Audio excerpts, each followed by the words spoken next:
Il y a des moments dans la vie d'une femme où elle découvre précisément jusqu'où elle est prête à tomber. Et pour Eleanor Ashworth, ce moment arriva par un soir détrempé de début d'automne, alors qu'elle se retrouvait à courir dans l'obscurité, le cœur battant contre ses côtes et sa fine robe déjà trempée jusqu'à la peau,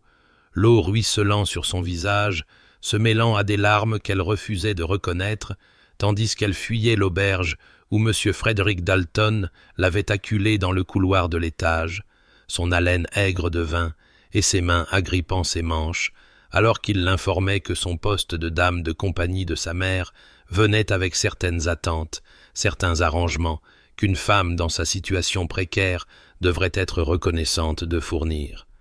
Et Eleanor avait fait la seule chose qui lui restait à faire. Elle avait projeté son genou vers le haut avec toute la force que sa terreur désespérée pouvait rassembler et avait couru pendant qu'il se pliait en deux en la maudissant. Couru dans la tempête qui avait menacé toute la soirée et qui se déchaînait maintenant sur la campagne avec une fureur qui égalait la sienne. Et elle ne savait pas où elle allait, seulement qu'elle ne pouvait pas revenir en arrière, ne pourrait jamais revenir en arrière, car même si Madame Dalton croyait sa version des faits plutôt que celle de son fils, Eleanor savait avec la certitude viscérale d'une femme qui avait appris de dures leçons sur la cruauté du monde, qu'elle serait renvoyée sans référence. Jetée dans un monde qui lui avait déjà montré le peu de pitié qu'il possédait pour les dames de bonne famille tombées en disgrâce, et ainsi elle courut jusqu'à ce que ses poumons la brûlent et que ses jambes tremblent, jusqu'à ce qu'elle voie à travers les rideaux de pluie la forme sombre d'une belle voiture attendant devant un domaine qu'elle ne reconnaissait pas. Ses chevaux frappant le sol d'impatience, son cocher nulle part en vue, et un instinct désespéré la poussa vers elle, ses doigts gelés tâtonnant la poignée de la porte jusqu'à ce qu'elle cède et qu'elle tombe à l'intérieur sur des sièges de velours qui accueillirent sa silhouette trempée et frissonnante comme une étreinte, et elle ne voulait que se cacher un instant, juste pour reprendre son souffle et attendre que le pire de la tempête passe avant de continuer vers quelque part, n'importe où. Mais le velours était si doux sous sa joue, et l'obscurité si complète, et son épuisement si profond, que ses yeux se fermèrent d'eux-mêmes. Et elle dormit vraiment, pour la première fois depuis des mois, sans rêver du sourire cruel de Clarence Pemberton, ou de la tombe de son père, ou des regards apitoyés des étrangers, jusqu'à ce qu'elle prenne conscience, lentement, d'un mouvement sous elle, du rythme berçant des roues sur une route, et d'une odeur qui l'enveloppait comme un souvenir à demi oublié d'une vie meilleure, bois de santal et cuir avec une note de fond de fumée de bois. Et pendant un instant confus et suspendu, elle se sentit inexplicablement en sécurité. Puis ses yeux s'ouvrirent brusquement et elle se retrouva à regarder, à travers l'intérieur sombre de la voiture, un homme qui l'observait avec des yeux couleur d'orage qui ne révélaient rien de ses pensées, un homme dont les larges épaules semblaient remplir l'espace, dont les cheveux sombres étaient touchés par la pluie, dont le visage n'était que plan dur et angle vif, et dont la voix, lorsqu'il parla, était profonde et sèche et totalement dépourvue de chaleur, alors qu'il disait « Vous n'êtes pas mon cocher, vous n'êtes pas mon valet, vous êtes, en fait, une femme endormie dans ma voiture, et j'avoue être curieux de savoir comment cette situation a pu se produire. » Et la main d'Eleanor vola à sa gorge, cherchant le médaillon qui n'était plus là. Le médaillon qu'elle avait vendu 6 mois plus tôt pour payer les dernières dettes de son père, et elle comprit avec une terrible clarté qu'elle avait échappé à une situation impossible, seulement pour tomber dans une autre, trempée, débraillée et complètement compromise dans la voiture privée d'un étranger dont elle ne connaissait pas l'identité, mais dont le port parlait de richesse et de pouvoir, et d'un manque total de patience pour les femmes qui apparaissaient, sans y être invitées dans sa voiture, comme des fantômes noyés et désespérés. Mais avant que le destin de nos amoureux ne soit révélé, abonnez-vous pour ne manquer aucun chapitre de romance et de scandale. Et dites-nous dans les commentaires, d'où nous regardez-vous? Maintenant, commençons. Le silence qui s'étira entre eux n'était pas le calme confortable de la compagnie, mais plutôt l'immobilité tendue qui précède l'orage, et Éléanore se trouva aiguëment consciente de chaque détail de l'homme en face d'elle, la façon dont la lanterne de la voiture jetait des ombres sur les plans nets de son visage, la largeur de ses épaules qui semblaient remplir l'espace entre eux, l'intensité de ses yeux couleur d'orage qui l'observaient avec une expression qu'elle ne pouvait déchiffrer, et elle sut qu'elle devait parler, devait s'expliquer, mais les mots s'en mêlèrent dans sa gorge comme des fils trop serrés. Alors elle commença par la seule vérité qui lui restait, sa voix sortant plus faible qu'elle ne l'avait prévu. « Je ne suis pas une voleuse, votre grâce. Je suis simplement une femme qui s'est retrouvée à court de choix. Je m'excuse de vous importuner, si vous vouliez bien arrêter la voiture. Je ne vous dérangerai pas plus longtemps. » Et même en parlant, sa main se leva involontairement vers sa gorge, vers le creux où le médaillon de sa mère avait autrefois reposé, vendu 6 mois plus tôt pour régler les dernières dettes de son père, et elle vit ses yeux suivre le geste, le noter, le cataloguer d'une manière qu'elle ne comprenait pas, et quand il parla, sa voix était sèche et autoritaire, mais dépourvue de la cruauté qu'elle s'était préparée à recevoir. Dans cette tempête, ne soyez pas absurde. Et la foudre choisit ce moment pour illuminer l'intérieur de la voiture, jetant ses traits en un relief saisissant. La ligne dure de sa mâchoire, le léger froncement entre ses sourcils, la façon dont son regard ne quittait jamais son visage, et Éléanore prit une profonde inspiration et continua, car elle avait appris que la vérité, aussi douloureuse soit-elle, était préférable au lent poison des secrets. Mon nom est Éléanore Ashworth. Je suis la fille de feu Robert Ashworth, dont les investissements ont échoué de manière assez spectaculaire il y a 2 ans.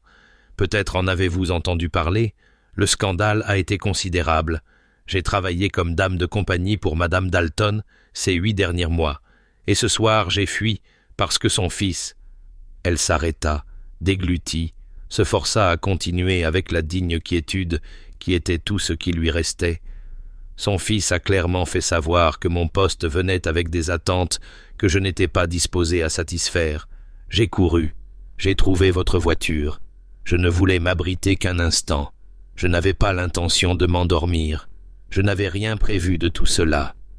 Et elle vit quelque chose vaciller dans son expression à la mention du nom de son père, quelque chose qu'elle ne pouvait pas tout à fait identifier, de la reconnaissance peut-être, bien que ce ne fût pas la reconnaissance méprisante qu'elle avait pris l'habitude de voir quand les gens apprenaient qui elle était,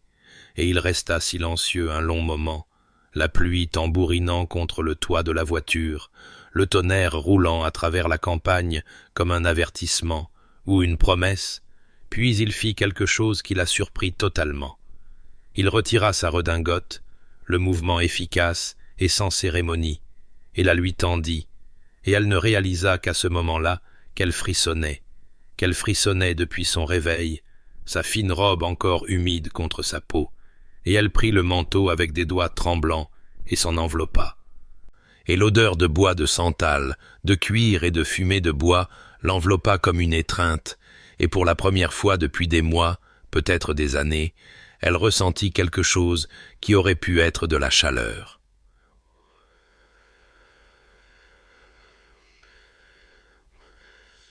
« Vous viendrez à Blackwell Manor ce soir, » dit-il, et ce n'était pas une question mais une affirmation, un ordre donné par un homme habitué à être obéi. « Demain, nous déterminerons ce qu'il convient de faire. Vous ne pouvez pas errer dans la campagne par cette tempête, et je ne veux pas qu'on dise que j'ai abandonné une dame aux éléments, quelles que soient ses circonstances. » Et Éléanore ouvrit la bouche pour protester, pour insister sur le fait qu'elle ne pouvait en aucun cas abuser davantage de sa bonté, que les convenances exigeaient qu'elle refuse, mais il la fit taire d'un regard qui ne tolérait aucune discussion. « Les convenances ont cessé d'être pertinentes, mademoiselle Ashworth, lorsque vous vous êtes endormie dans ma voiture. » Et il y avait quelque chose de presque sec dans son ton, quelque chose qui aurait pu être de l'humour chez un autre homme. Et Éléanore se retrouva à hocher la tête, à accepter, parce qu'elle n'avait pas d'autre choix, et parce que quelque chose dans ses manières, bien que brusques, suggérait que cet étranger, avec ses yeux couleur d'orage et sa présence autoritaire, pourrait être la première personne en 2 ans qui ne la regardait pas en ne voyant que sa disgrâce. Blackwell Manor surgit de l'obscurité, comme une vision sortie d'un rêve fiévreux, ses fenêtres brillant d'une lumière chaude qui semblait presque impossible après le froid, la pluie et la terreur de la soirée. Et Eleanor se retrouva aidée à descendre de la voiture par un laquais dont elle ne vit pas le visage, guidée à travers un grand hall d'entrée dont les détails se brouillèrent devant ses yeux épuisés, puis livrée aux mains compétentes d'une femme qui se présenta comme Madame Thornton, la gouvernante, une femme d'environ 50 ans, avec des yeux vifs, qui ne manquaient rien, et une manière qui n'admettait aucune réplique. Et Eleanor entendit la voix du duc quelque part derrière elle, sèche et autoritaire. « Veillez à ce qu'elle ait tout ce dont elle a besoin, Madame Thornton. Nous parlerons demain matin. » Puis il disparut, ses pas s'éloignant dans un couloir lointain, et Eleanor se retrouva seule avec cette étrangère qui regardait sa robe trempée, ses cheveux emmêlés et sa gorge nue, et voyait, d'une manière ou d'une autre, non pas une femme tombée au-delà de toute rédemption, mais simplement une femme qui avait besoin de soins, et moins d'1 heure plus tard, Eleanor se retrouva baignée dans une eau si chaude qu'elle en fit rougir sa peau, enveloppée dans une chemise de nuit de coton fin qui était trop grande pour elle, mais incroyablement douce, assise devant un feu dans une chambre d'amis plus belle que n'importe quelle pièce qu'elle avait occupée depuis la mort de son père, avec un plateau de soupe, de pain et de thé devant elle, que Madame Thornton insista pour qu'elle finisse avant de dormir.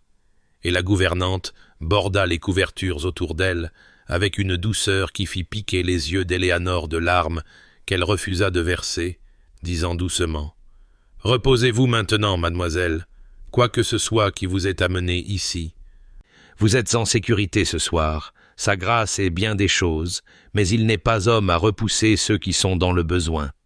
Puis elle partit aussi, et Eleanor se retrouva seule dans le silence, seule avec les draps parfumés à la lavande qui semblaient des nuages sous son corps las, seule avec ses pensées qui tournaient comme des corbeaux autour des débris de sa vie, car elle n'avait plus de poste, plus de référence, plus de famille, plus de perspective, rien que les 3 livres et 7 shillings glissés dans la poche de sa robe en ruine. Et elle pensa à Clarence, à ses cheveux d'or et à son sourire facile, et à la façon dont il l'avait regardée, une fois comme si elle était précieuse, avant d'apprendre que la fortune de son père s'était évaporée comme une brume matinale, avant qu'il ne se tienne dans cette salle de bal et n'annonce au monde entier qu'elle ne valait pas la peine d'être gardée, et sa main se leva vers sa gorge où le médaillon aurait dû être, le médaillon de sa mère avec le portrait miniature à l'intérieur, vendu à un bijoutier de Londres pour 12 livres qui avait servi à payer une dette que son père devait à un homme qui menaçait de faire profaner sa tombe si la somme n'était pas réglée. Et elle se recroquevilla dans le lit moelleux et tira les couvertures jusqu'à son menton, se faisant petite comme elle avait appris à le faire dans la maison de Madame Dalton, prenant le moins de place possible, ne demandant rien, n'attendant rien, et elle se fit une promesse dans l'obscurité. Un vœu prononcé seulement à elle-même et à n'importe quel dieu qui pourrait encore écouter les prières des femmes déchues, que quoi que demain n'apporte, elle l'accepterait avec dignité, que si le duc offrait son aide, elle la prendrait avec gratitude, mais elle n'espérerait pas trop, elle ne s'autoriserait pas à désirer ce qu'elle ne pouvait avoir, elle serait reconnaissante, pragmatique et sage, et elle ne voulait pas, ne pouvait pas, ne devait plus jamais s'autoriser à aimer, car elle avait aimé Clarence Pemberton, et cela l'avait détruite, et elle ne pourrait survivre à un autre chagrin d'amour, pas maintenant, jamais, et ainsi elle ferma les yeux et laissa l'épuisement la réclamer, et si elle rêva, elle ne s'en souvint pas au matin. La lumière du matin filtrait à travers les hautes fenêtres du bureau de Henry, jetant de longs rectangles d'or sur le tapis persane usé et illuminant les grains de poussière qui flottaient paresseusement dans l'air, et Eleanor se tenait devant le massif bureau en chêne, les mains jointes devant elle et le dos droit, malgré le tremblement de ses membres, car elle s'était préparée à ce moment, avait répété les mots de gratitude qu'elle offrirait lorsqu'il lui glisserait quelques pièces dans la paume et la renverrait, avait déjà commencé à calculer combien de temps elle pourrait faire durer la somme qu'il lui fournirait, combien de semaines elle pourrait survivre dans une modeste pension de famille, tout en cherchant un autre poste, une autre maison, qui pourrait donner sa chance à une femme sans référence, sans relation, sans rien d'autre que sa dignité et sa détermination à survivre. Et pourtant, le duc d'Ashworth ne tendit pas la main vers sa bourse, n'appela pas un domestique pour la raccompagner, mais la considéra plutôt avec ses yeux couleur d'orage, qui semblaient ne voir bien plus qu'elle ne le souhaitait, et la pièce sentait le cuir et les vieux livres, un sanctuaire masculin qui parlait de générations de pouvoir et de privilèges, et Eleanor se sentit aiguëment consciente de sa robe empruntée, de la façon dont elle n'appartenait pas à ce monde de richesse et de conséquences, et quand il parla enfin, sa voix était sèche et professionnelle, comme s'il discutait d'une affaire de gestion de domaine plutôt que de son avenir tout entier. « Je me trouve dans le besoin d'une épouse, mademoiselle Ashworth. Ma tante m'a clairement fait comprendre que je dois me marier et produire un héritier. Et je n'ai ni la patience ni l'inclination pour le marché du mariage, pour les débutantes minaudières et leurs mères comploteuses qui ne voient que mon titre et ma fortune. » Et le souffle d'Eleanor se coupa dans sa gorge, sa main se levant involontairement pour toucher le creux où son médaillon avait autrefois reposé, car elle avait sûrement mal entendu, il ne pouvait sûrement pas vouloir dire ce que ces mots semblaient suggérer, et il continua, son regard ne quittant jamais son visage. « Vous avez besoin de sécurité et de protection. J'ai besoin d'une épouse qui gérera ma maison avec compétence et apparaîtra aux réceptions sociales nécessaires sans me causer d'ennuis excessifs. Je propose un arrangement, mademoiselle Ashworth, un mariage de convenance qui nous serait bénéfique à tous les deux. » Et Eleanor s'entendit demander, sa voix sortant plus faible qu'elle ne l'avait prévu. « Pourquoi moi, votre grâce, n'importe quelle femme accepterait sûrement une telle offre d'un homme de votre rang ?» Et quelque chose vacilla dans son expression, quelque chose qu'elle ne put tout à fait nommer, et il dit « Votre père m'a rendu un service, il y a des années, quand j'étais jeune et stupide, et avait besoin de fonds que mon propre père ne voulait pas me fournir.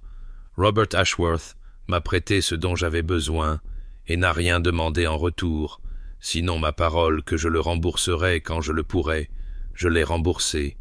mais je trouve que certaines dettes ne peuvent être réglées uniquement avec de l'argent. » Et Eleanor sentit les larmes lui piquer les yeux à cette mention inattendue de son père, à la connaissance qu'il avait été bon même quand elle ne le savait pas. Et Henry continua, sa voix s'adoucissant presque imperceptiblement. « Vous êtes intelligente, mademoiselle Ashworth. J'ai observé cela lors de notre brève conversation. Vous êtes digne malgré vos circonstances, et vous ne m'ennuierez pas avec des bavardages oisifs ou des préoccupations stupides. Je crois que nous pourrions bien nous entendre. » Et comme Eleanor hésitait encore, luttant toujours pour comprendre comment sa vie avait basculé si radicalement en l'espace d'une seule nuit,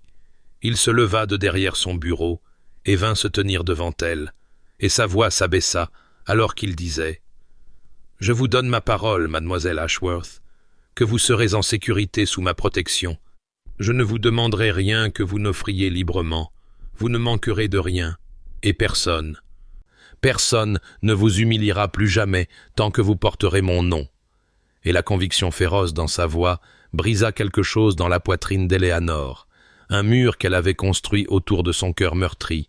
et elle se retrouva à hocher la tête, à dire oui, et quand il lui tendit la main pour sceller leur accord, sa poignée était chaude et ferme, et elle sentit les callosités sur sa paume, les mains d'un homme qui travaillait plutôt que de simplement hériter, et elle pensa « Je serai reconnaissante, je serai dévouée,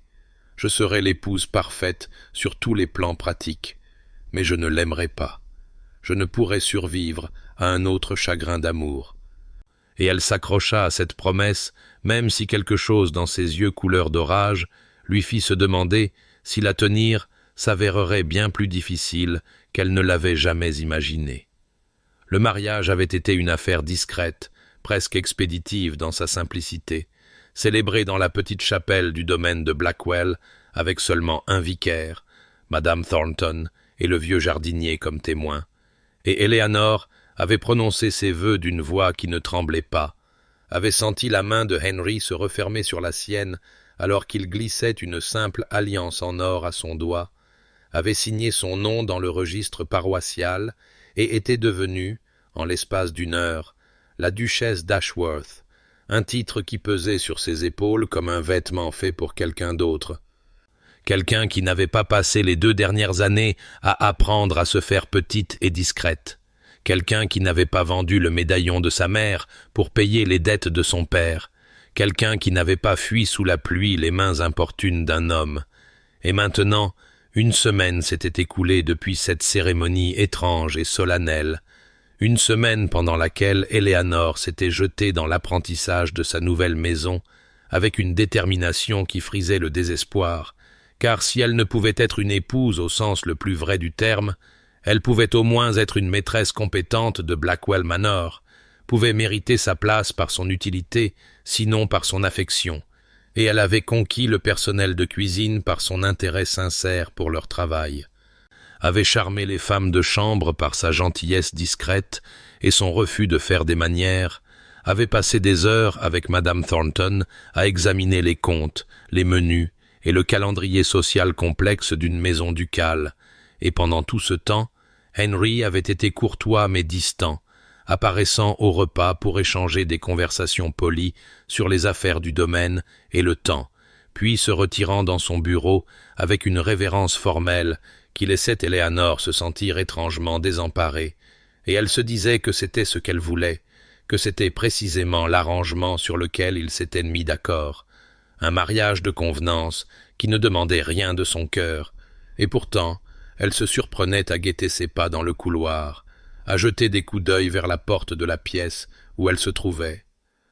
à se demander à quoi il pensait derrière ses yeux couleur d'orage qui révélaient si peu, et c'est au 7e soir de son mariage qu'elle entra dans la bibliothèque à la recherche d'un livre pour occuper les longues heures avant de dormir. La pièce sentant le vieux papier, le cuir et autre chose, quelque chose qui lui faisait penser à la sécurité, à la chaleur, à la nuit où elle s'était réveillée dans sa voiture enveloppée dans son manteau, et la lumière de fin d'après-midi dorait les dos de centaines de volumes, tandis qu'elle faisait glisser ses doigts le long d'eux, cherchant quelque chose qui pourrait apaiser la douleur agitée dans sa poitrine, et sa main tomba sur un exemplaire usé de « Persuasion », son dos craquelé par de nombreuses lectures, et elle le retira de l'étagère avec un petit sourire. Pensant à sa mère qui avait aimé cette histoire, qui la lui avait lue à voix haute les après-midi pluvieux, et elle était si absorbée par le souvenir qu'elle ne remarqua pas le bord usé du tapis jusqu'à ce que son pied s'y accroche et qu'elle trébuche en avant avec un cri de surprise. Et puis des mains attrapèrent son coude, la stabilisant, chaude et forte, à travers le tissu fin de sa manche, et elle leva les yeux pour trouver Henry debout devant elle, entré si silencieusement qu'elle ne l'avait pas entendu. Et le temps sembla se suspendre alors que ses doigts restaient courbés autour de son bras, que la chaleur de sa paume s'infiltrait jusqu'à sa peau, que ses yeux gris foncés rencontrèrent les siens avec une intensité qui lui coupa le souffle, et le moment s'étira entre eux, 2 secondes, 3, une éternité contenue dans l'espace d'un battement de cœur, avant qu'il ne la relâche brusquement et ne recule, sa mâchoire se crispant de cette manière qu'elle avait appris à reconnaître comme son signe d'inconfort, et sa voix fut sèche quand il parla. « Vous devriez faire réparer ce tapis. »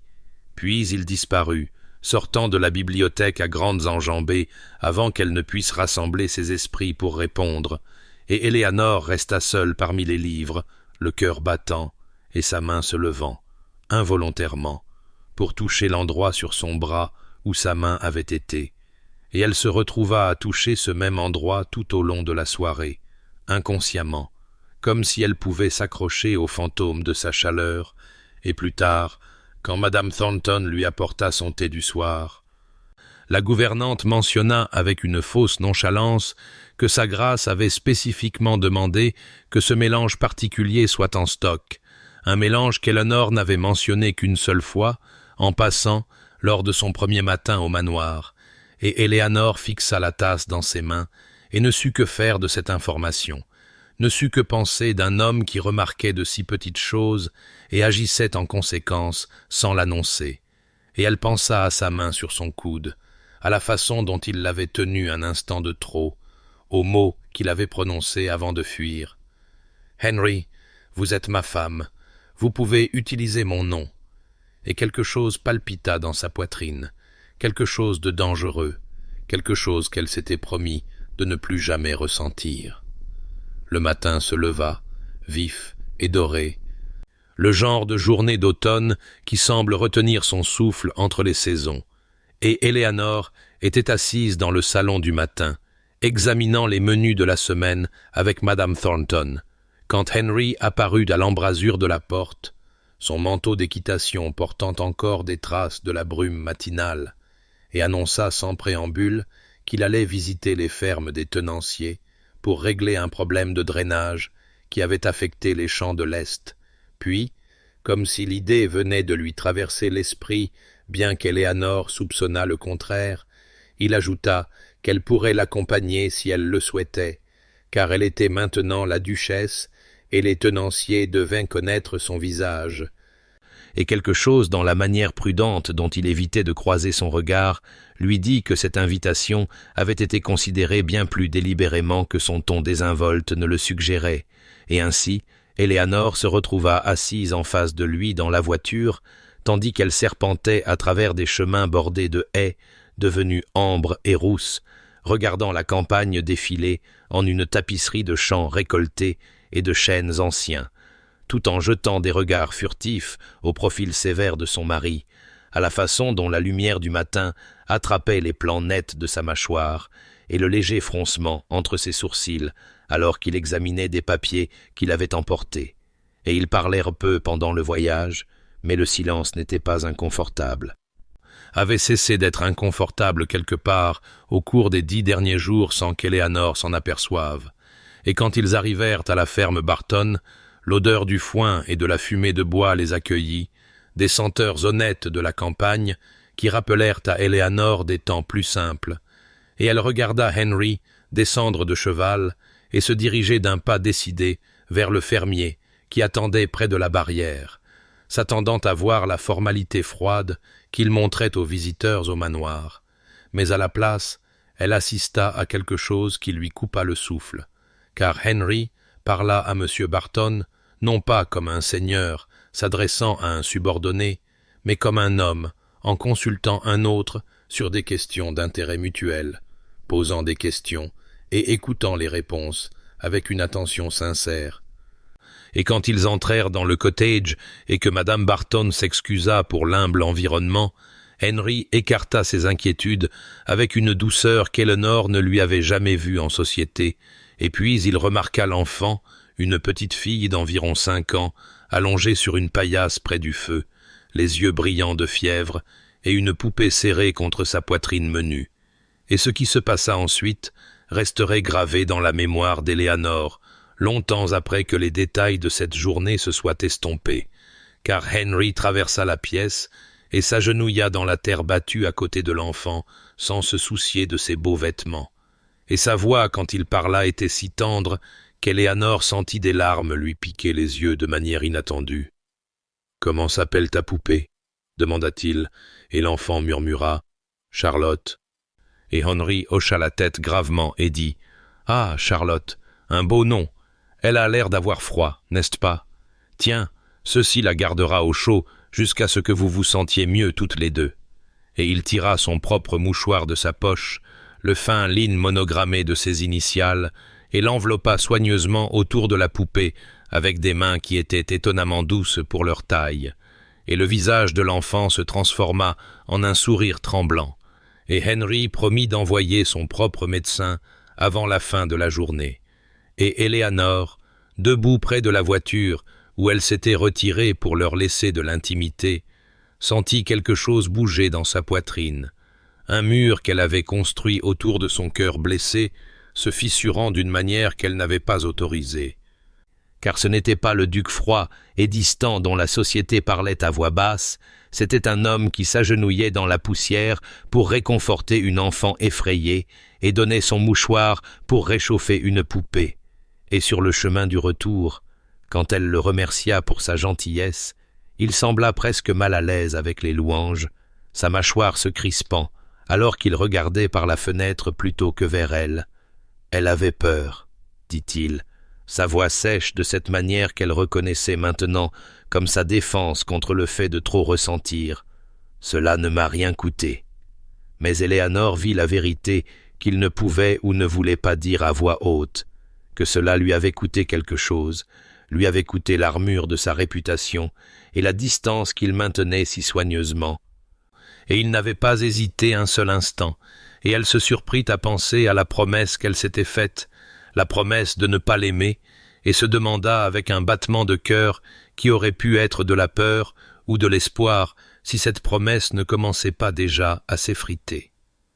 2 semaines s'étaient écoulées depuis qu'Eleanor avait prononcé ses vœux dans la petite chapelle, 2 semaines depuis qu'elle avait signé son nom dans le registre paroissial et était devenue duchesse, et elle avait commencé à établir un rythme à ses journées qui lui apportait quelque chose approchant le contentement, une routine matinale qui commençait par un petit déjeuner dans le salon ensoleillé, où la lumière se déversait à travers de hautes fenêtres et dorait le service à thé en argent,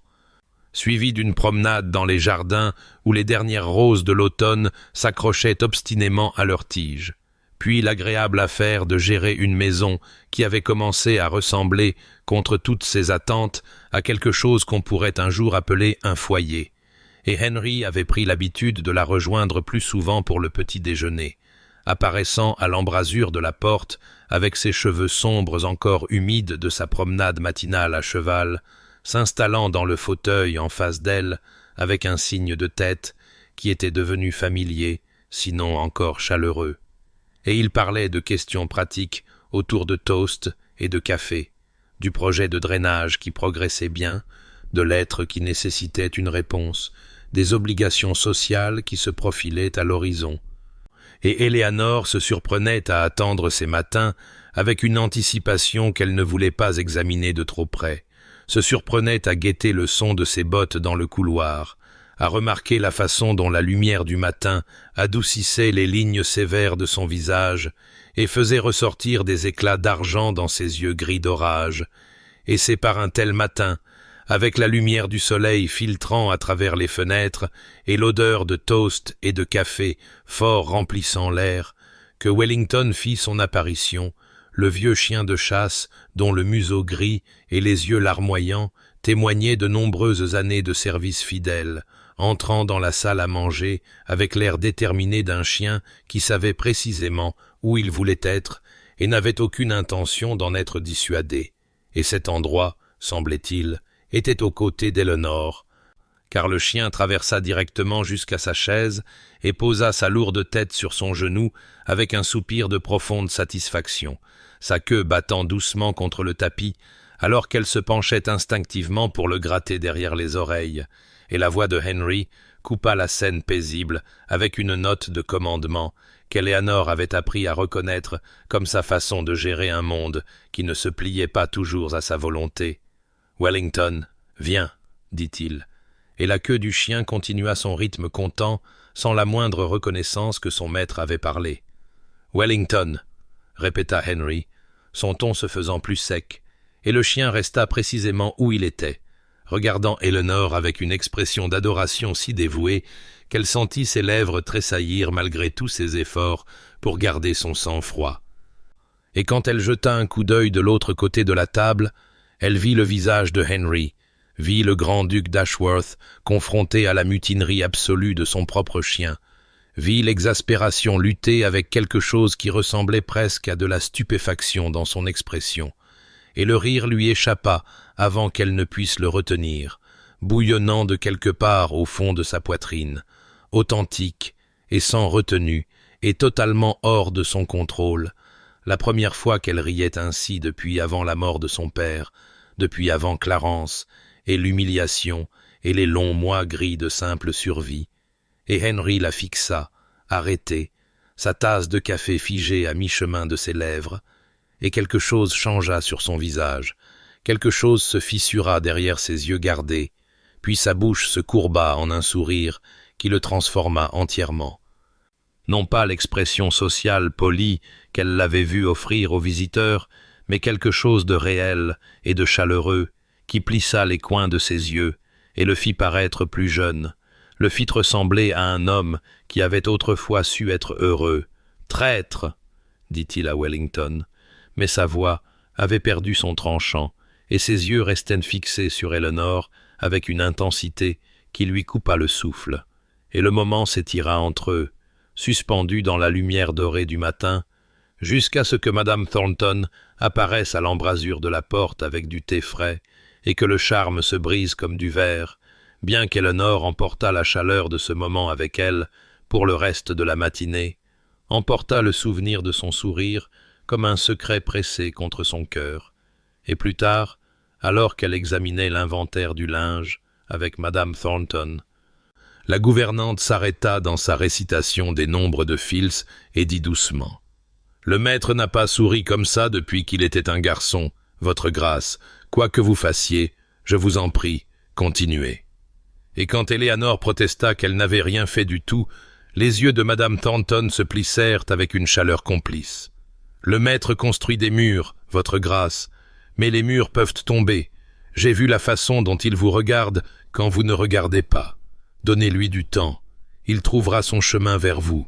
Il a simplement besoin de se rappeler qu'il a le droit de vouloir des choses pour lui-même. » La lumière de l'après-midi s'estompait vers l'or doux du début de soirée quand Eleanor retourna à son salon privé. L'esprit encore agréablement occupé par les comptes de la maison qu'elle avait examinés avec Madame Thornton, et elle tendait la main vers la poignée de la porte quand elle remarqua que quelque chose avait changé, quelque chose de subtil mais d'incontesté, dans la qualité de l'air qui l'accueillit alors qu'elle franchissait le seuil. Puis elle les vit, un vase en cristal posé sur la table près de la fenêtre, où les derniers rayons de soleil pouvaient illuminer leurs parfaits pétales blancs, des camélias, une douzaine au moins, leurs feuilles cireuses d'un vert foncé brillant contre les fleurs pâles, et le parfum qui s'en dégageait lui coupa le souffle, car c'était le parfum de son enfance, du jardin de sa mère. Des matins d'été passés à suivre une femme dont les mains douces lui avaient appris à apprécier la beauté tranquille des choses qui poussent, et Eleanor resta figée à l'embrasure de la porte, la main pressée contre sa gorge où le médaillon aurait dû être, sentant des larmes lui piquer les yeux de manière inattendue, parce qu'elle ne les avait mentionnées qu'une seule fois, en passant, un bref commentaire, alors qu'ils étaient passés devant le conservatoire près d'une semaine auparavant, quelque chose sur le fait que sa mère les cultivait et que leur parfum lui rappelait la maison, et elle n'avait pas pensé que quelqu'un écoutait, n'avait certainement pas imaginé que quelqu'un se souviendrait d'un détail aussi insignifiant, et pourtant ils étaient là, ces fleurs impossibles qui parlaient d'attention, de soin et de quelque chose qu'elle n'osait nommer, et avant de savoir ce qu'elle faisait, Eleanor se retrouva à marcher à travers les couloirs de Blackwell Manor en direction du bureau de Henry, son cœur battant à un rythme qui n'avait rien à voir avec l'effort. Et quand elle atteignit sa porte, elle frappa et entra à son acquiescement bourru pour le trouver assis derrière son bureau massif, avec des papiers étalés devant lui et sa tête sombre penchée sur la correspondance, et quand il leva les yeux à son entrée, quelque chose vacilla dans ses yeux gris d'orage, avant que son expression ne se fige dans ses lignes gardées familières, et Eleanor dit simplement « Vous vous en êtes souvenu ».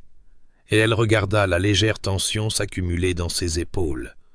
Le regarda poser son stylo avec un soin délibéré, alors qu'il répondait de ce ton sec qu'elle reconnaissait maintenant comme sa défense contre le fait de trop ressentir. « Le jardinier a mentionné que vous les admiriez. Ce n'était rien. »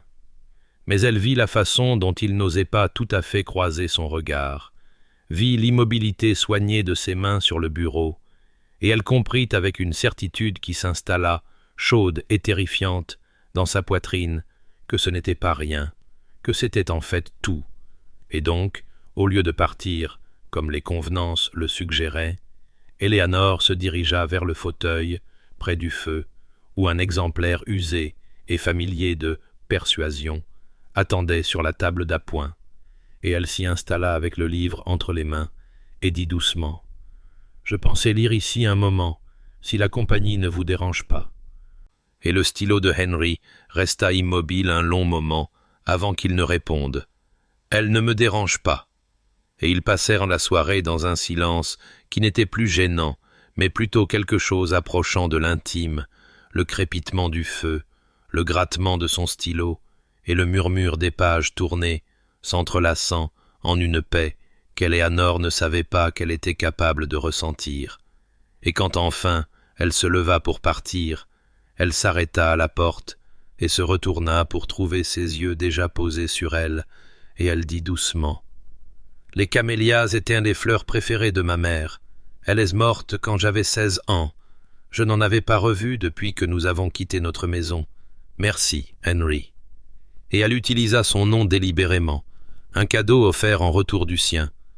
Et ses yeux rencontrèrent les siens avec une intensité qui lui coupa le souffle, et il dit d'une voix devenue rauque sur les bords « Je me souviens de tout ce que vous dites. » Et l'aveu sembla le surprendre autant qu'elle, et Éléanore emporta ces mots avec elle, en retournant à travers les couloirs éclairés par des lampes jusqu'à son salon où les camélias attendaient, leur parfum remplissant l'air de souvenirs et de promesses, et elle toucha leurs pétales avec des doigts tremblants, et pensa à sa mère, et pensa à Henry, et pensa à la promesse qu'elle s'était faite de ne pas l'aimer, et se demanda, avec un battement de cœur qui ressemblait dangereusement à de l'espoir, si cette promesse n'avait pas déjà commencé à s'effriter au-delà de toute réparation. Le sommeil l'avait fui pendant des heures. Son esprit retournant les événements des dernières semaines comme des pierres dans le lit d'une rivière, lissant les bords des souvenirs qu'elle se surprenait à revisiter encore et encore, la chaleur de sa main sur son coude dans la bibliothèque, le cadeau inattendu de Camélias qui parlait d'une attention à laquelle elle n'avait pas osé croire, la façon dont ses yeux s'étaient adoucis quand elle avait utilisé son nom.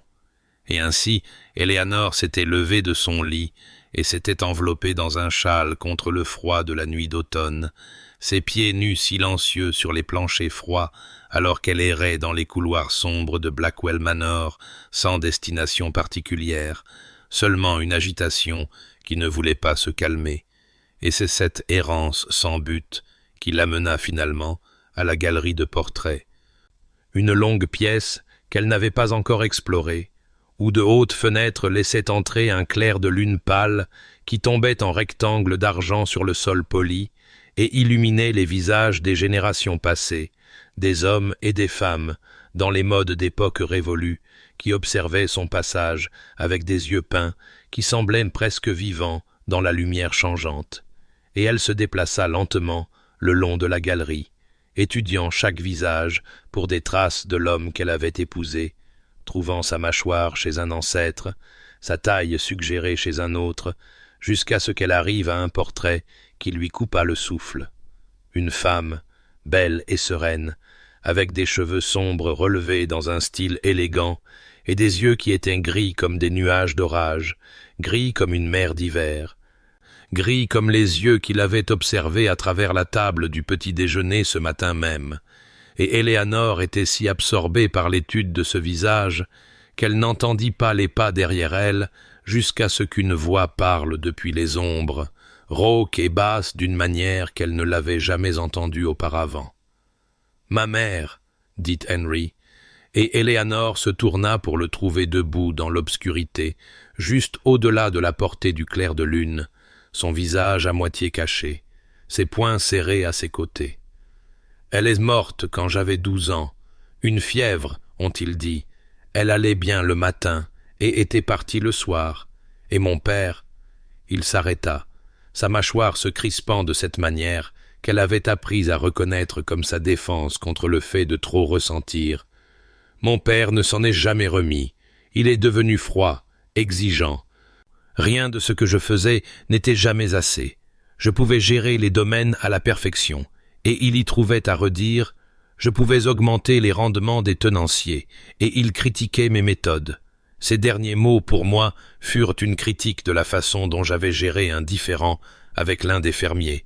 Il est mort en me trouvant toujours insuffisant. Et la voix de Henry se brisa légèrement sur les derniers mots, et Eleanor regarda ses mains se desserrer lentement alors qu'il continuait de parler comme s'il ne pouvait s'arrêter. Elle s'appelait Margaret, elle sentait l'eau de rose, elle me chantait des chansons quand je ne pouvais pas dormir. Après sa mort, la maison a semblé vide d'une manière que je ne pouvais expliquer, comme si les murs eux-mêmes étaient en deuil. Et quand il se tut enfin, Eleanor se plaça à côté de lui, assez près pour sentir sa chaleur malgré le froid de la galerie, et elle dit simplement « parce que j'étais là et que j'écoutais ». Et pendant un long moment, ils restèrent ensemble dans le clair de lune, regardant le doux visage peint de Margaret Blackwell, puis Henry se tourna vers Eleanor avec des yeux qui étaient sans défense, d'une manière qu'elle n'avait jamais vue, dépouillés de leur distance habituelle et prudente, et il dit doucement « Elle vous aurait aimé, elle appréciait la gentillesse plus que le statut, elle aurait vu. » Et il s'arrêta, luttant avec des mots qui ne venaient pas facilement à un homme qui avait appris jeune que la vulnérabilité n'invitait que la douleur. « Elle vous aurait vu clairement, » acheva-t-il enfin, et Eleanor sentit quelque chose changer entre eux, quelque chose de profond et d'irréversible, et elle comprit qu'il lui avait offert un cadeau plus précieux que des camélias ou des silences confortables. Il lui avait offert la vérité de lui-même, et elle la garderait précieusement. La lettre arriva par un matin gris, 6 semaines après le mariage, son papier crème et craquant, portant le sceau d'une hôtesse londonienne, dont les invitations étaient des ordres plutôt que des requêtes, et Eleanor sentit le sang quitter son visage, alors que Henry en lisait le contenu à voix haute à travers la table du petit déjeuner.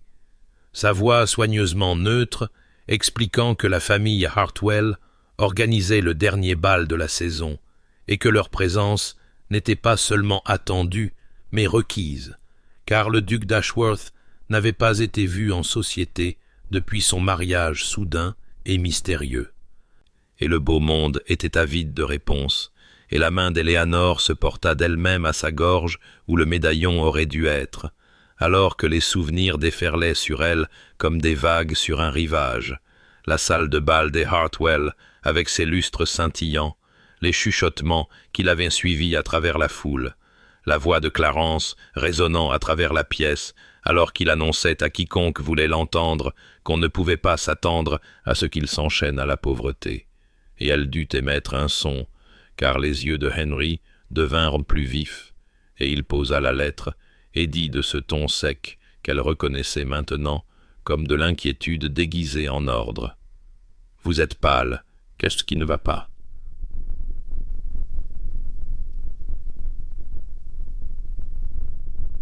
Et Eleanor se força à croiser son regard et admit d'une voix qui ne tremblait pas tout à fait qu'elle n'avait pas assisté à un événement mondain depuis ses fiançailles rompues, que la perspective d'affronter le beau monde la remplissait d'une terreur qu'elle ne pouvait tout à fait articuler, qu'elle craignait les chuchotements et les regards et la possibilité que Clarence lui-même soit là pour assister à la nouvelle humiliation qui l'attendait, et Henry resta silencieux un long moment, la mâchoire serrée, ses yeux gris d'orage s'assombrissant en quelque chose qui ressemblait presque à de la fureur, et quand il parla, sa voix était féroce d'une manière qu'elle ne l'avait jamais entendue auparavant. « Vous êtes la duchesse d'Ashworth. Vous entrerez dans cette salle de bal en tant que mon épouse.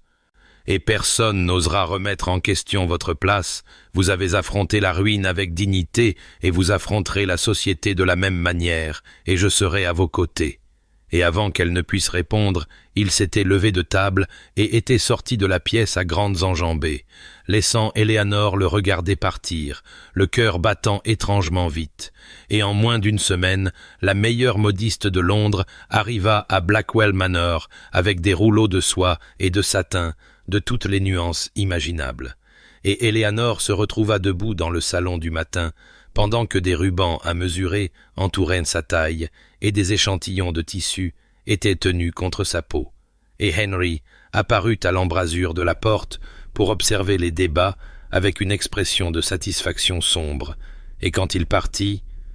sa main frôla le creux de son dos dans un geste si bref qu'elle aurait pu l'imaginer, sauf que sa peau brûla là où il l'avait touchée pendant des heures après, et la veille de leur départ pour Londres, une voiture arriva transportant un gentleman dont le sourire facile et les yeux complices le marquèrent immédiatement, comme quelqu'un qui voyait bien plus qu'il ne le révélait. Et Henry le présenta comme Lord Thomas Wentworth, comte de Weston et son plus vieil ami, et Lord Thomas s'inclina sur la main d'Eleanor avec une galanterie exagérée et déclara que Henry avait considérablement sous-estimé ses charmes, ce qui lui valut un regard réprobateur qui sembla le ravir plutôt que le châtier. Et plus tard ce soir-là, Eleanor les entendit parler dans la bibliothèque alors qu'elle passait dans le couloir, la voix de Lord Thomas portant clairement à travers la porte entr'ouverte. « Tu réalises que tu l'as mentionné 7 fois au cours de la dernière heure, non pas que je compte absolument. » Et la réponse de Henry fut trop basse pour être entendue. Mais Eleanor vit à travers l'entrebâillement de la porte la légère rougeur monter sur ses pommettes, et elle pressa sa main contre sa propre joue rougie et continua son chemin dans le couloir avec une chaleur se propageant dans sa poitrine qui ressemblait dangereusement à de l'espoir. L'hôtel particulier des Hartwell flamboyait de lumière alors que leur voiture s'arrêtait à l'entrée,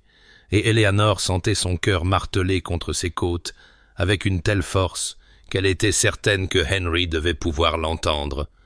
devait pouvoir sentir le tremblement dans sa main gantée là où elle reposait sur son bras, et elle pensa à la dernière fois qu'elle s'était approchée de cette maison, il y a 2 ans, portant la robe bleu pâle qu'elle avait choisie pour son trousseau de mariage, le cœur plein d'un espoir insensé et la tête pleine de rêves qui se briseraient avant la fin de la soirée. Et maintenant, la voilà de nouveau, montant ces mêmes marches de marbre, mais tout était différent. Elle était différente. Elle était la duchesse d'Ashworth. Elle portait une robe de soie émeraude profonde, qui bruissait à chaque pas et captait la lumière comme quelque chose de vivant. Et l'homme à ses côtés n'était pas le vicomte au menton fuyant qu'il avait rejeté comme le journal de la veille, mais plutôt ce grand-duc sévère dont la présence semblait fendre la foule devant eux comme l'eau devant la proue d'un navire. Et pourtant, malgré tout cela, elle sentait la vieille peur monter dans sa gorge alors qu'ils entraient dans la salle de bal et que les chuchotements commençaient, un bruissement sonore qui les suivait à travers le sol poli, et elle en attrapa des fragments. La fille Ashworth, vous vous souvenez, celle que Pemberton a laissée tomber. Et, une dame de compagnie, j'ai entendu dire, pouvez-vous imaginer? Et, comment a-t-elle réussi à attraper le duc? Et sa main se porta involontairement à sa gorge, cherchant le médaillon qui n'était pas là, mais avant que ses doigts ne puissent achever le geste. La main de Henry couvrit la sienne là où elle reposait sur son bras, chaude et stable et incroyablement rassurante. Et il murmura sans la regarder, sa voix destinée à ses seules oreilles. La tête haute, ils sont en dessous de vous.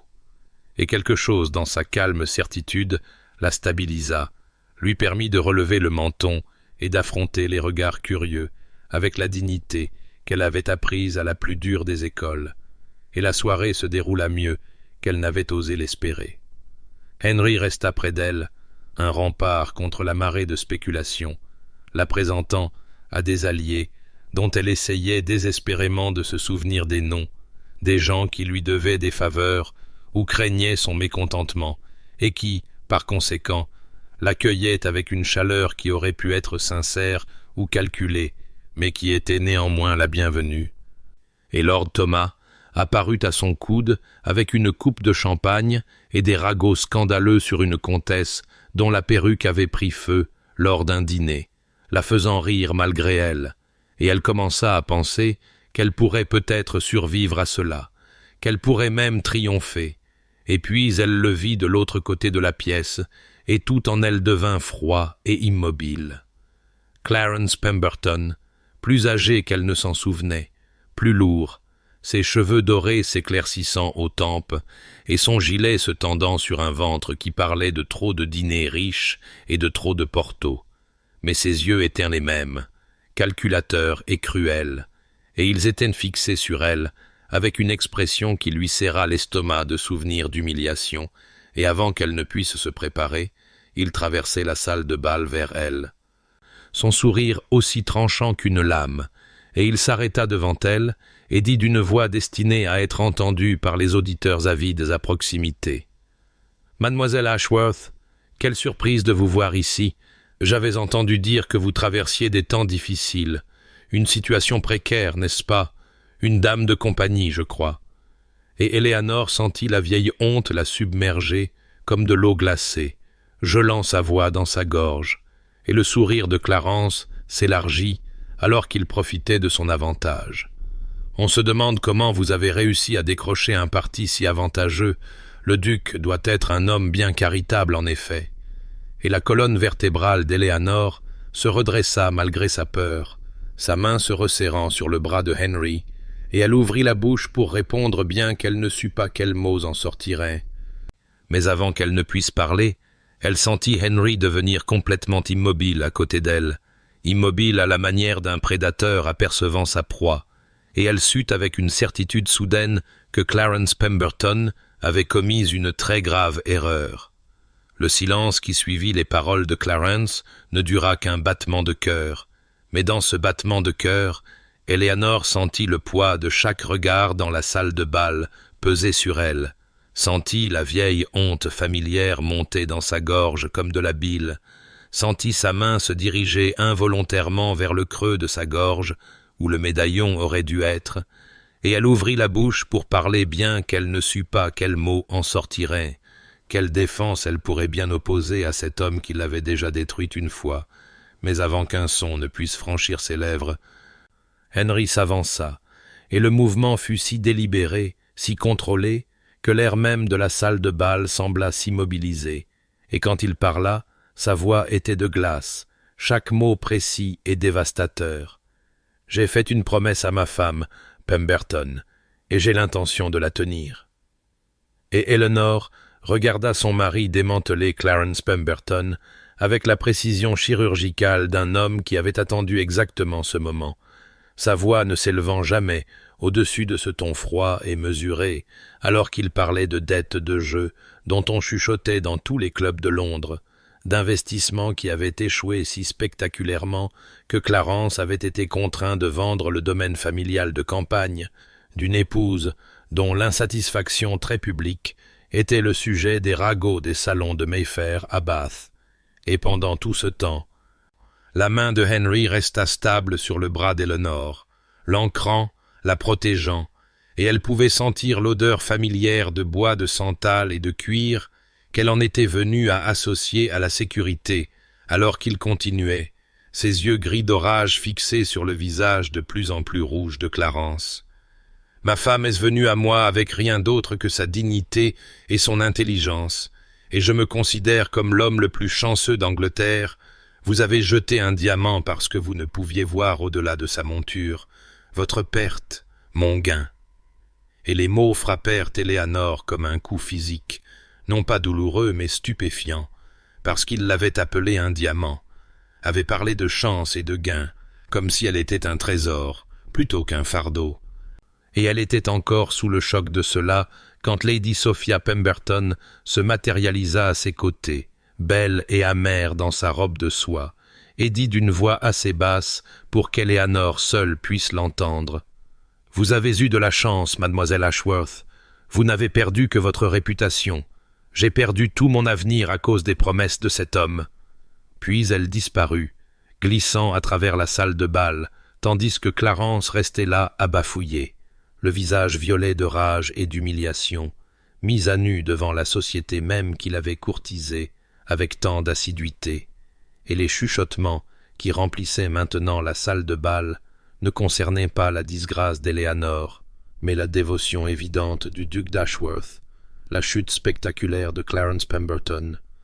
la façon dont les rôles s'étaient complètement et totalement inversés. Puis Henry l'entraînait sur la piste de danse, alors que l'orchestre entamait une valse, sa main chaude et sûre à sa taille, et elle leva les yeux vers lui alors qu'il commençait à bouger, et dit d'une voix qui tremblait malgré tous ses efforts. « Vous n'étiez pas obligé de faire ça. » Et ses yeux rencontrèrent les siens, sombres et féroces, et pleins de quelque chose qu'elle avait peur de nommer. Et il dit simplement « Je vous ai promis que personne ne vous humilierait tant que vous porteriez mon nom. Je tiens mes promesses. » Et alors qu'il tournait sur le sol poli, son parfum de santal l'entourant et sa main se resserrant presque imperceptiblement à sa taille, Eleanor sentit quelque chose se fissurer dans sa poitrine. Quelque chose qui avait été enfermé depuis cette terrible nuit, il y a 2 ans. Et elle sut avec une certitude soudaine et dévastatrice qu'elle était en danger de briser chaque promesse qu'elle s'était jamais faite à propos de cet homme. Les roues de la voiture cliquetaient sur les pavés alors qu'ils traversaient les rues illuminées de Londres, et Eleanor était assise en silence, ses mains gantées croisées sur ses genoux, son esprit retournant les événements de la soirée comme un joaillier examinant une gemme sous tous les angles, essayant de comprendre comment quelque chose de si inattendu avait pu se produire. Comment l'homme assis en face d'elle dans l'obscurité avait pu se transformer d'un arrangement pratique en quelque chose qui lui faisait mal à la poitrine avec des sentiments qu'elle s'était juré de ne jamais se permettre à nouveau, et elle lui jetait des regards furtifs à travers les ombres, à la ligne dure de sa mâchoire et à la façon dont ses yeux gris d'orage captaient la lumière vacillante des lampadaires qui passaient, et elle pensait à la façon dont il s'était avancé quand Clarence avait essayé de l'humilier, comment sa voix était devenue froide comme l'acier d'hiver, alors qu'il démantelait systématiquement l'homme qu'il avait autrefois détruite, comment il l'avait appelée un diamant, avait parlé de chance et de gain, comme si elle était quelque chose de précieux, plutôt qu'un fardeau qu'il avait acquis par obligation. Et le souvenir de cela lui coupait le souffle même maintenant, faisait s'accélérer son pouls d'une manière qui l'effrayait par son intensité, parce que ce n'était pas ce à quoi elle avait consenti, ce n'était pas l'arrangement sûr et pratique qu'elle avait accepté dans son bureau toutes ces semaines auparavant, c'était quelque chose de bien plus dangereux, quelque chose qui pourrait la briser complètement si elle lui permettait de prendre racine. Et pourtant, elle ne pouvait s'empêcher de le ressentir, ne pouvait arrêter la chaleur qui se propageait dans sa poitrine quand il la regardait de la manière dont il l'avait regardée sur cette piste de danse, comme si elle était la seule personne dans la pièce, comme si elle comptait, et quand la voiture s'arrêta enfin devant l'hôtel particulier et que Henry l'aida à descendre, ses doigts s'attardant sur les siens un instant de plus que nécessaire, elle sentit le contact comme une marque même à travers ses gants, et ils traversèrent ensemble le hall d'entrée silencieux et montèrent les escaliers, le silence entre eux épais de tout ce qui n'était pas dit, et quand ils atteignirent la porte de ses appartements, ils se tinrent face à face dans la faible lumière du gaz, aucun n'étant tout à fait prêt à se séparer, et Eleanor s'entendit dire, sa voix instable d'une manière qu'elle ne pouvait contrôler. « Merci pour tout ce que vous avez fait ce soir. Vous n'étiez pas obligé de... » Mais avant qu'elle ne puisse finir, il l'interrompit, sa voix rauque et basse. « Je le voulais. Il vous a blessé. Il méritait bien pire. » Et ses yeux étaient sombres, intenses, fixés sur son visage avec une expression qui faisait battre son cœur contre ses côtes, et elle sentit l'attraction entre eux comme une force physique, comme la gravité, comme quelque chose d'inévitable, puis lentement, si lentement qu'elle aurait pu l'arrêter si elle l'avait souhaité, il tendit la main et toucha sa joue, son pouce traçant la ligne de sa pommette avec une tendresse qui lui coupa le souffle, et l'odeur de bois de santal et de cuir l'entoura alors qu'il se penchait près d'elle et disait doucement « Vous méritiez mieux que ce qu'il vous a fait, vous méritez d'être chérie. » Et le mot resta en suspens dans l'air entre eux, lourd de sens, puis sa mâchoire se crispa et il recula, s'éloignant d'elle avec un effort visible, et il lui souhaita bonne nuit d'une voix qui n'était pas tout à fait stable. Et Eleanor resta figée jusqu'à ce qu'elle entende ses pas s'éloigner dans le couloir, et ce n'est qu'alors qu'elle entra dans sa chambre et s'appuya contre la porte fermée, sa main pressée contre son cœur battant, l'endroit sur sa joue où il l'avait touché brûlant encore du souvenir de sa chaleur, et elle murmura dans l'obscurité l'aveu qu'elle ne pouvait plus nier. « J'ai promis que je ne l'aimerais pas, que Dieu me vienne en aide, j'ai rompu cette promesse. » Les jours qui suivirent le bal passèrent dans un étrange état de suspension, comme si l'air même entre Eleanor et Henry avait été altéré par ce qui s'était passé dans ce couloir éclairé par des lampes, par le souvenir de son pouce traçant sa pommette et le mot « chérie » suspendu entre eux comme une promesse qu'aucun n'avait tout à fait osé revendiquer. Et Eleanor se trouva aiguëment consciente de sa présence d'une manière qu'elle ne s'était pas permise auparavant, remarquant comment il apparaissait au petit déjeuner plutôt que d'habitude, comment son regard la trouvait à travers le salon du matin et s'y attardait un instant de trop avant de se détourner, comment il semblait inventer des raisons d'être dans la pièce où elle se trouvait, posant des questions sur des affaires domestiques dont il ne s'était jamais soucié auparavant, s'enquérant de son avis sur des tissus pour les fauteuils du salon qui étaient parfaitement utilisables depuis une décennie, et pourtant, malgré toute cette attention accrue, il maintenait une distance prudente, comme s'il avait tracé une ligne invisible entre eux qu'il ne franchirait pas, ses mains jointes derrière son dos quand il marchait à ses côtés.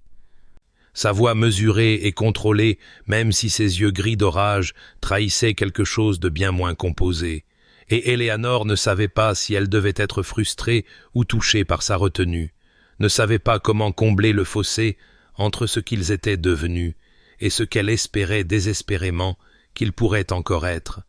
et ainsi elle l'observait comme il l'observait, et les choses non dites entre eux devinrent lourdes d'attente. Lord Thomas partit le deuxième matin, sa voiture chargée et ses adieux faits, avec l'efficacité joyeuse d'un homme qui avait des affaires pressantes ailleurs, mais avant de monter dans son véhicule, il serra la main de Henry avec une chaleur sincère, puis se tourna vers Eleanor avec une expression étonnamment sérieuse sous sa légèreté habituelle. Et il dit doucement pour qu'elle seule puisse l'entendre. « Prenez soin de lui, il n'est pas aussi invulnérable qu'il le prétend, et il est plus heureux que je ne l'ai vu depuis des années. Quoi que vous fassiez, n'arrêtez pas. » Puis il lui fit un clin d'œil et disparut dans un cliquetis de sabots et de roues, laissant Eleanor debout sur les marches de l'hôtel particulier de Londres, se demandant exactement à quel point Lord Thomas Wentworth percevait les choses, et si c'était écrit si clairement sur leurs deux visages que même un observateur occasionnel pouvait lire la vérité. Le voyage de retour à Blackwell Manor commença sous un ciel gris qui s'assombrit à mesure que l'après-midi avançait, et Eleanor était assise en face de Henry dans la voiture, regardant la campagne familière défiler, des champs, des haies et des villages qu'elle avait appris à connaître pendant ces semaines en tant que duchesse, et elle pensait à quel point ce voyage était différent de cette première nuit désespérée quand une tempête de fin d'automne éclata avec une violence soudaine, la pluie fouettant les vitres de la voiture et le tonnerre roulant dans le ciel comme une proclamation, et elle frissonna involontairement au souvenir de s'être blottie, mouillée et terrifiée dans cette même voiture, de s'être réveillée pour trouver des yeux gris d'orage l'observant avec une intensité indéchiffrable, et Henry le remarqua, comme il remarquait tout chez elle maintenant, et il dit simplement « Froid ?» Et quand elle hocha la tête, il se leva de son siège et vint s'asseoir à côté d'elle, posant son manteau sur ses épaules comme il l'avait fait cette première nuit. L'odeur de bois de santal et de cuir l'enveloppant comme une étreinte, et son bras vint se reposer le long du dossier du siège derrière elle, ne touchant pas tout à fait ses épaules, mais assez près pour qu'elle puisse sentir sa chaleur, et il dit doucement, sa voix rauque de quelque chose qui aurait pu être un souvenir ou un désir. « Je me souviens de cette nuit.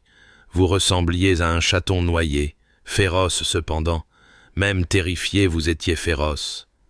Et Éléanore se pencha dans sa chaleur sans y penser consciemment, regardant la tempête faire rage au-delà de la vitre, et elle comprit avec une clarté soudaine et cristalline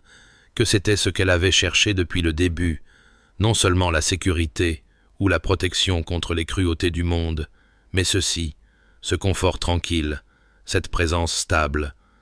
Cet homme qui l'avait vue au plus profond de son désespoir et lui avait offert son manteau, son nom et quelque chose qui ressemblait terriblement à son cœur.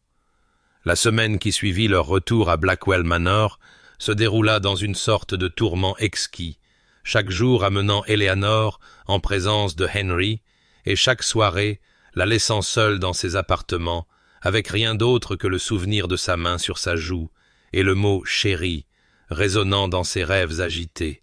et elle se surprit à le regarder avec de nouveaux yeux maintenant, cataloguant chaque petit geste et chaque expression fugace, comme si elle pouvait y trouver une réponse à la question qui consumait ses heures d'éveil.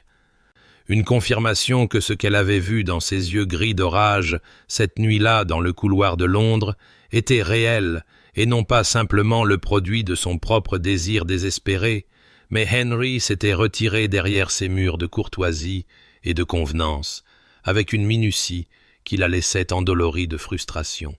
apparaissant au repas avec une ponctualité parfaite et s'enquérant de son confort avec une attention prévenante,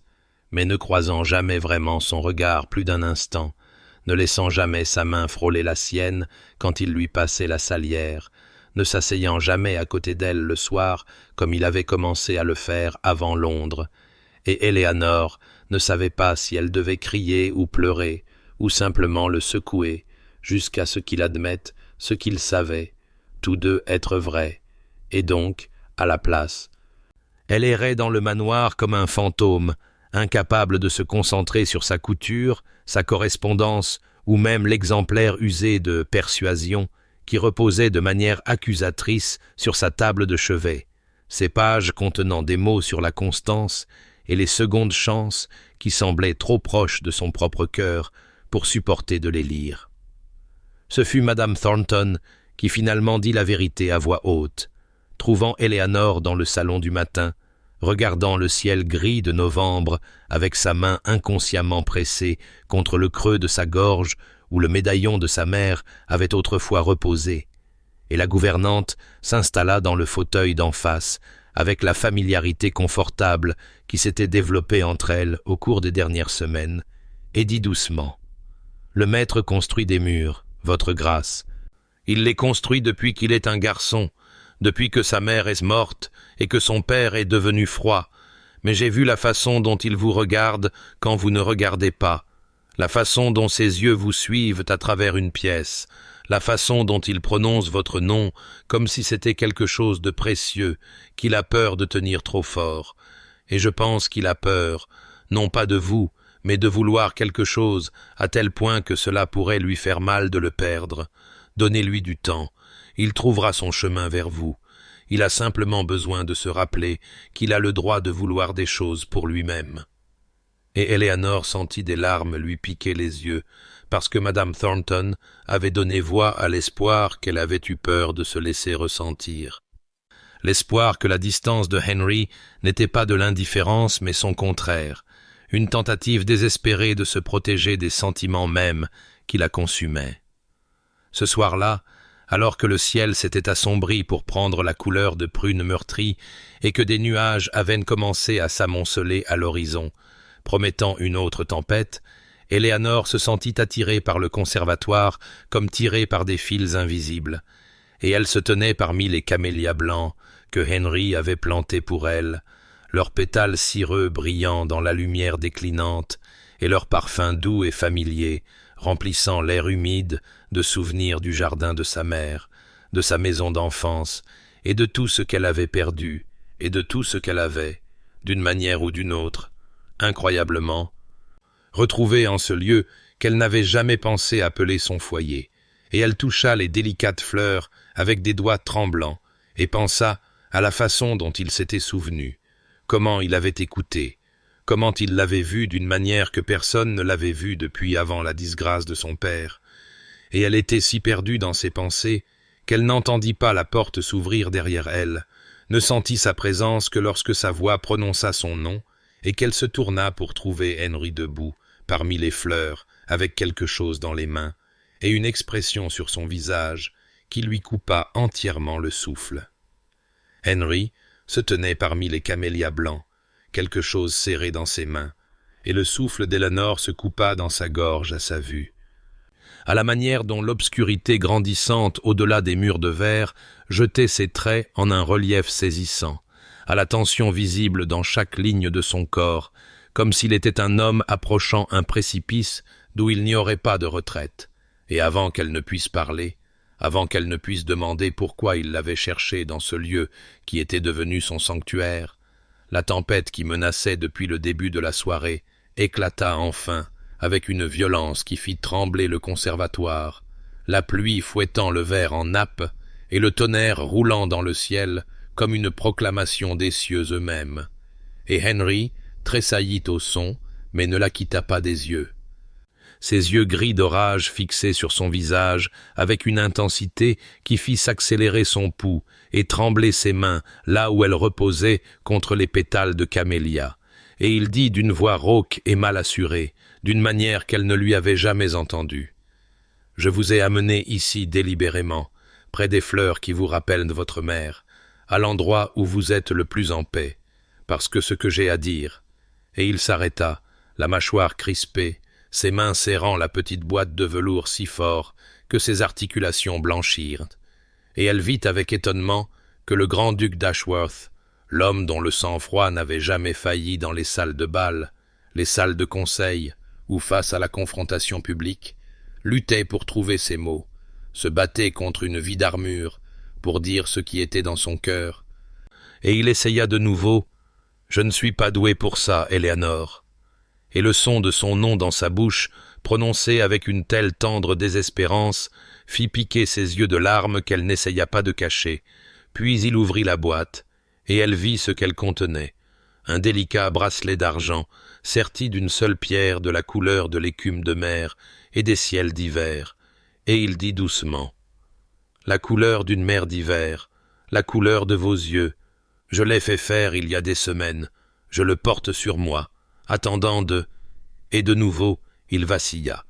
et elle le regarda se ressaisir, le regarda se forcer à rester, alors que chaque instinct devait lui crier de se retirer derrière ses murs. Puis il prononça des mots qu'elle reconnut, des mots qui la transpercèrent jusqu'à l'âme. « Vous percez mon âme, je suis moitié agonie, moitié espoir, je ne sais pas comment faire ça, je sais seulement que je ne peux imaginer ma vie sans vous. Madame Thornton m'a dit un jour que j'avais oublié que j'avais le droit de vouloir des choses pour moi-même. Elle avait raison. Je vous veux, Éléanore. Je vous veux tellement que ça me terrifie. » Et Éléanore sentit les larmes couler sur ses joues, alors qu'elle murmurait « Je me suis promis de ne pas vous aimer. C'est la seule promesse que j'ai jamais rompue, et je ne peux me résoudre à le regretter. » Et le souffle de Henry se coupa audiblement, ses yeux s'écarquillant de quelque chose qui ressemblait à de l'émerveillement, de l'incrédulité et un espoir désespéré, tout cela mêlé, et il souffla. « Vous m'aimez ?» Et la vulnérabilité de ces deux mots brisa quelque chose dans sa poitrine, et elle répondit « Je vous aime. Je crois que je vous aime depuis que vous avez enroulé votre mouchoir autour de la poupée d'un enfant en pensant que personne ne regardait. Et puis il franchissait la distance entre eux en 2 rapides enjambées, et ses mains lui prenaient le visage, et sa bouche était sur la sienne, chaude et curieuse, et incroyablement tendre, et la tempête faisait rage contre le verre, et le parfum des camélias blancs les entourait, et Éléanore sentit le poids frais du bracelet, alors qu'il le fermait autour de son poignet, sans interrompre le baiser.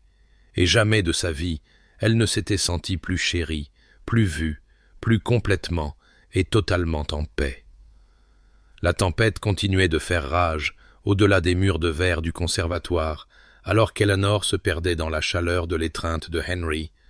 sa bouche se mouvant contre la sienne avec une tendresse qui lui faisait mal au cœur et affaiblissait ses genoux, et quand enfin ils se séparèrent, ce ne fut que juste assez pour qu'il puisse reposer son front contre le sien, son souffle irrégulier, ses mains berçant toujours son visage, comme si elle était quelque chose d'infiniment précieux, qu'il craignait de voir disparaître s'il la lâchait, et elle pouvait sentir le tremblement dans ses doigts, pouvait voir comment ses yeux gris d'orage s'étaient adoucis en argent dans la pénombre, pouvait sentir l'odeur familière de bois de santal et de cuir qu'elle en était venue à associer à la sécurité, au foyer et à tout ce qu'elle n'avait jamais osé espérer, et il murmura son nom comme une prière, comme une promesse.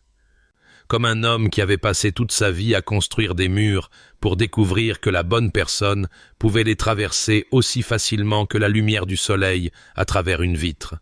Et Éléanore tendit la main pour toucher son visage, traçant la ligne nette de sa mâchoire, le coin de sa bouche, s'émerveillant d'avoir le droit de faire cela maintenant, que cet homme sévère et réservé s'était ouvert à elle si complètement,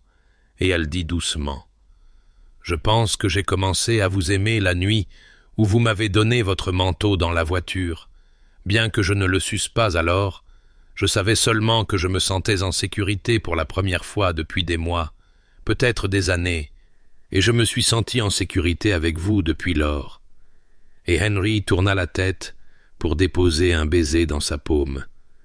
fermant brièvement les yeux comme si le geste le peinait d'une manière exquise, et quand il parla, sa voix était rauque d'émotion. « J'ai passé si longtemps à croire que vouloir des choses ne menait qu'à la perte, que s'attacher à quelqu'un signifiait lui donner le pouvoir de vous détruire. Mon père m'a bien appris cette leçon, bien qu'il n'en ait jamais eu l'intention. Et quand vous êtes entré dans ma vie, je me suis dit que cet arrangement serait pratique, sensé, que je vous protégerais parce que c'était mon devoir, et rien de plus. Mais vous m'avez défait, Éléanore, avec votre dignité tranquille et vos yeux gris-vert, et la façon dont vous avez ri de mon chien ridicule, comme si la joie était quelque chose dont vous aviez oublié que vous étiez capable, et je me suis retrouvé à penser à vous constamment, à tout remarquer chez vous, à vouloir vous donner des choses qui vous feraient sourire, à vouloir me tenir entre vous et quiconque pourrait vous blesser, et je ne savais pas comment appeler cela jusqu'à la nuit où j'ai vu Pemberton essayer de vous humilier, et j'ai ressenti une telle rage que je pouvais à peine parler, et j'ai su alors que je vous aimais, que je vous avais probablement aimé dès l'instant où vous m'avez regardé dans cette voiture, avec une dignité si féroce malgré votre terreur, votre robe trempée et votre manque total d'options,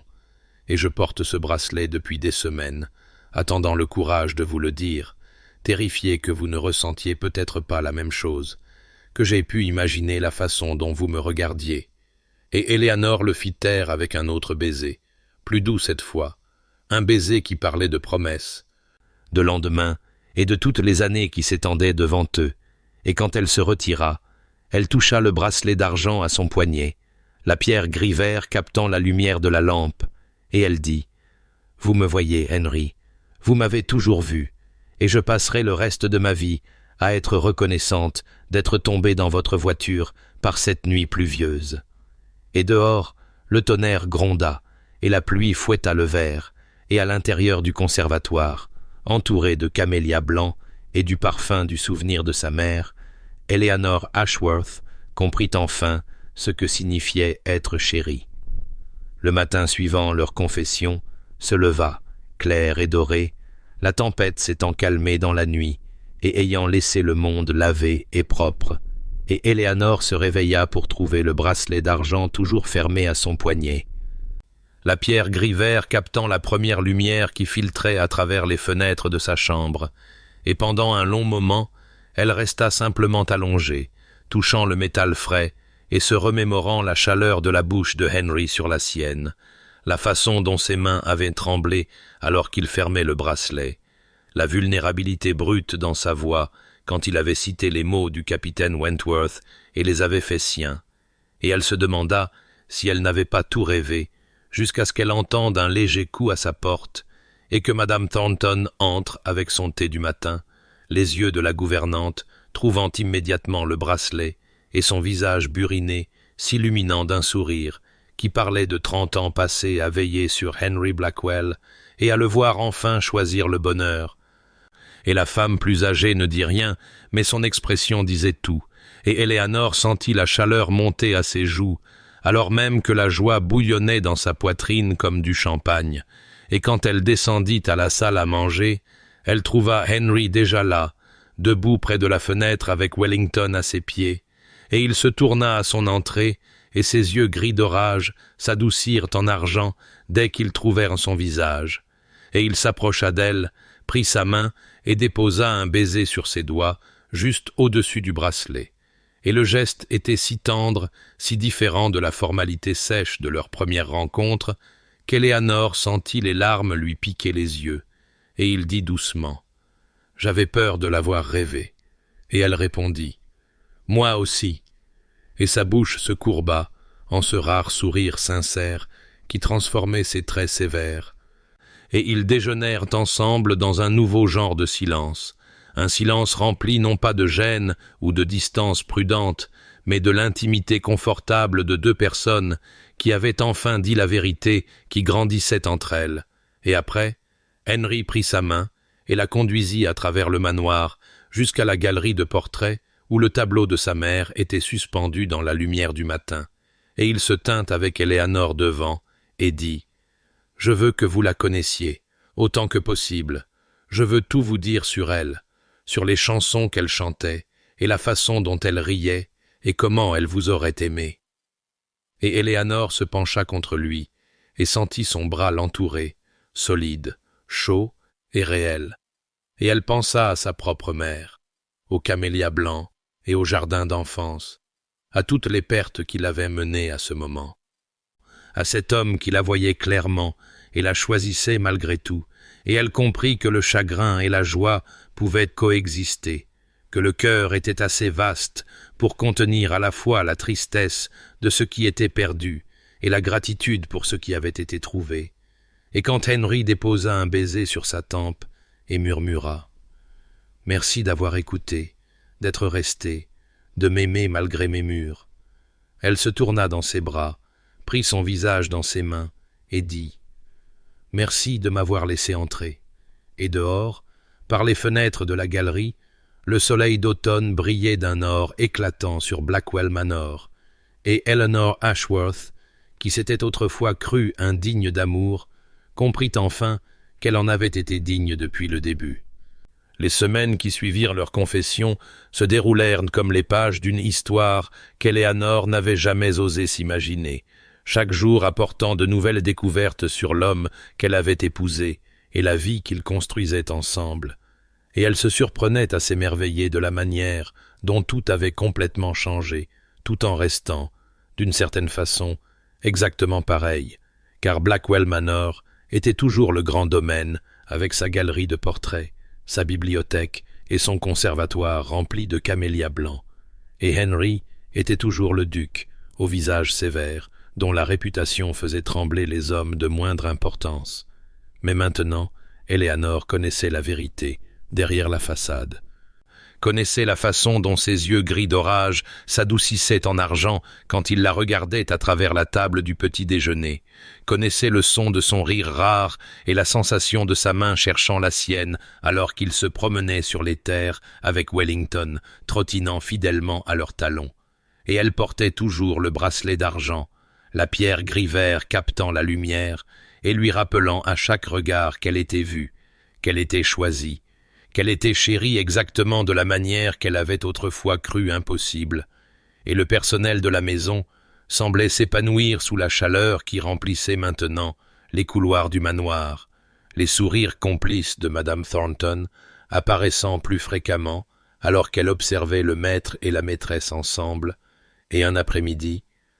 la gouvernante trouva Éléanore dans le salon en train d'arranger des camélias frais dans un vase, et dit doucement « Je vous avais dit qu'il trouverait son chemin vers vous, votre grâce. Je vous avais dit qu'il avait simplement besoin de se rappeler qu'il avait le droit de vouloir des choses pour lui-même. » Et Éléanore sentit les larmes lui piquer les yeux en répondant « Vous aviez raison, Madame Thornton, vous aviez raison surtout. » Et la femme plus âgée lui tapota la main avec la familiarité de quelqu'un qui avait veillé sur cette famille pendant 30 ans et dit « Il n'est pas le seul qui méritait le bonheur, si je puis me permettre. Vous avez ramené la lumière dans cette maison, une lumière que je n'étais pas certaine de revoir un jour. » Et Eleanor pensa à la mère de Henry, Margaret, dont le portrait était accroché dans la galerie, dont les yeux gris si semblables à ceux de son fils semblaient veiller sur eux avec approbation, et elle comprit qu'en aimant Henry, elle était devenue partie de quelque chose de plus grand qu'elle-même, partie d'un héritage d'amour, de perte et du courage d'essayer à nouveau malgré la douleur. Et ce soir-là, quand Henry la trouva dans la bibliothèque en train de lire son exemplaire usé de ce roman bien-aimé près du feu, il s'assit à côté d'elle, la tira contre lui, déposa un baiser sur sa tempe et murmura contre ses cheveux. « Je n'ai jamais su que ça pouvait être comme ça. Je n'ai jamais su que vouloir quelque chose si désespérément pouvait mener à l'avoir, pouvait mener à cette paix. » Et Éléanore se blottit dans sa chaleur, respirant l'odeur familière de bois de santal, de cuir et de fumée de bois qu'elle associerait à jamais à la sécurité et au foyer, et elle dit « Moi non plus,